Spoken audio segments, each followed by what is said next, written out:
Après cette terrible déroute, les Gaulois n'ont pas le choix. Ils doivent se réfugier, plutôt que prévu, dans la forteresse d'Alésia.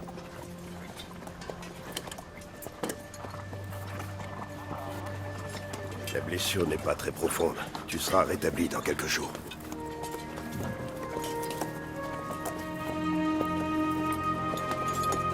Quoi que nous fassions, César nous imposait son rythme. Les fortifications d'Alésia n'étaient pas prêtes. Notre repli venait trop tôt. Nous devions absolument reprendre la main.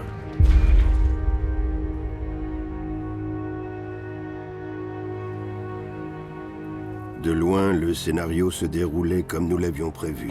De plus près, c'était autre chose.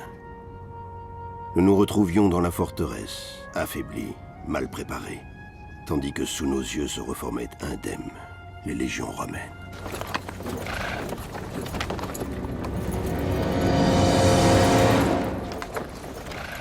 Enfermés dans Alésia, il nous était impossible de contacter nos alliés pour préparer la riposte. César conservait l'avantage.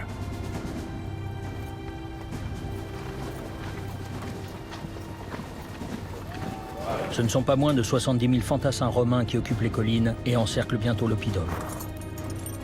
Pourtant, Vercingétorix garde confiance. Il croit sa forteresse imprenable. Les renforts qu'il a convoqués finiront par arriver. Vercingétorix mise tout sur cette unité nouvelle des Gaulois. Derrière les remparts d'Alésia, il a fait stocker des vivres pour tenir le siège. Il impose d'emblée un rationnement des plus stricts et se montre intraitable sur ce point. Troisième section, et du 1, cavalerie. Je vais prendre le blé. Ça ira avec ta jambe. Oui.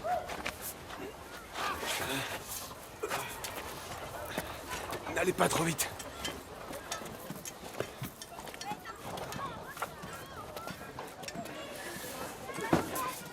Vercingétorix considère que le seul véritable danger provient de l'intérieur de la forteresse.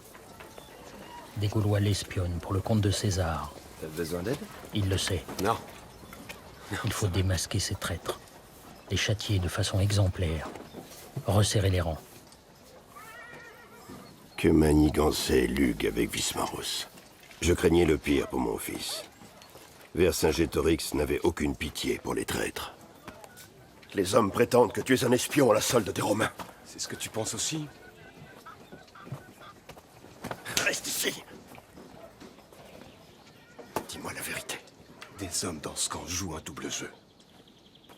Mais pas moi. Je suis pas un traître.